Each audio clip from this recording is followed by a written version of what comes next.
السلام علیکم۔ پاکستان کی حکومت میں موجودہ لوگوں کے بارے میں اگر آپ جاننا چاہتے ہو تو اس ویڈیو کو ضرور دیکھیے گا، مطلب اس کہانی کو پورا سنیے گا، اور میں آپ کو کہانی میں موجود کردار جو حکومت پاکستان میں جو ہیں وہ بھی بتاؤں گا۔ احمدو کی بستی میں ایک بکرے کا سر گھڑے میں پھنس گیا۔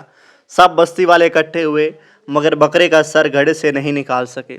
آخر فیصلہ ہوا کہ بستی کے سب سیانے بزرگ کے پاس چلتے ہیں۔ بزرگ نے ساری کتھا سنی، حکے کے 2 کش لگائے اور آنکھیں بند کر کے گہری سوچ میں ڈوب گیا۔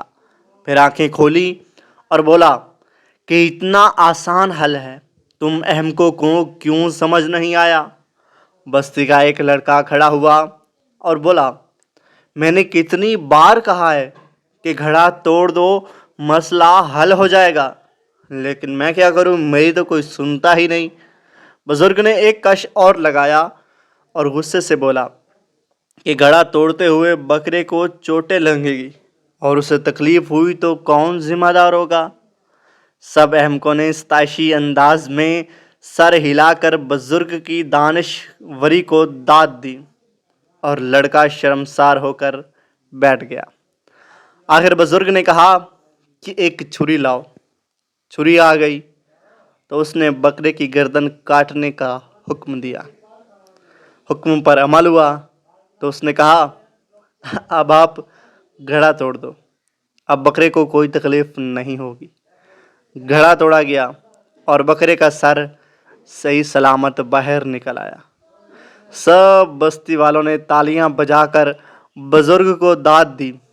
بزرگ نے ایک لمبا سا کش لیا اور حکے کا سر منہ سے ہٹا کر بولا، اساں مر ونجنا ہے تے تساں رول ونجنا ہے۔ میں نے جب مر جانا ہے تو تم لوگوں نے تباہ ہو جانا ہے۔ اس لطیفے میں لڑکا IMF ہے، بستی حکومت ہے، بزرگ اسحاق ڈار، گھڑا کمپنی ہے اور بکرا عوام۔ امید ہے کہ آپ کو ویڈیو سمجھ میں آ گئی ہوگی، اور اگر پسند آئی ہو تو پلیز ویڈیو کو لائک ماریے اور چینل کو سبسکرائب کریے۔ ملتے ہیں ایسی ہی ایک امیزنگ کہانی کے ساتھ، تب تک اپنا بہت سارا خیال رکھیے گا انشاءاللہ۔ تب تک بہت خیال رکھیے گا، ملیں گے نیکسٹ ویڈیو میں۔ اللہ حافظ۔